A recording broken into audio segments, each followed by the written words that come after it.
C'est vrai. Comment est-ce que tu arrives à, j'ai envie de dire, avoir cette humilité, si on peut l'appeler ainsi? Comment est-ce que tu arrives à gérer avec le regard des autres, sachant que parmi les autres, il peut y avoir, comme tu l'as dit tout à l'heure, des cadets qui peuvent ne pas être ceux qui t'ont invité, hein, Oui.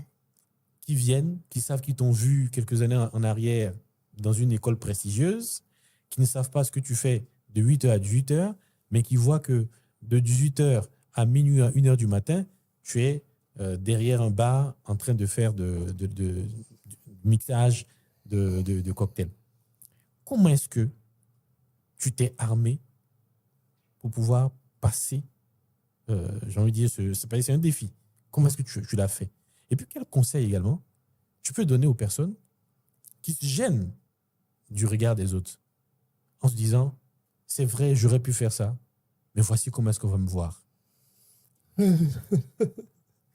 puis, si tu peux profiter aussi pour me parler peut-être de frustration, peut-être que tu as peut-être essuyé, si jamais c'est arrivé.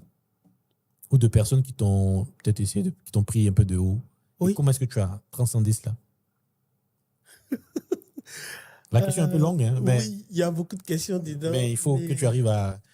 Comme j'aime le dire, j'ai mon petit cercle de personnes qui me disent des choses, qui remontent, qui me touchent, qui me poussent à changer pas mal de choses. Mhm.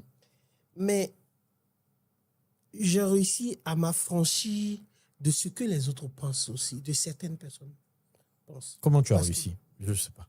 Parce que c'est ce qui est un peu difficile, je pense. Il y a un de nos enseignants qui nous disait que l'échec fait partie du processus de développement. OK. Et pour moi, l'échec, tu vas beaucoup essuyer beaucoup d'échecs.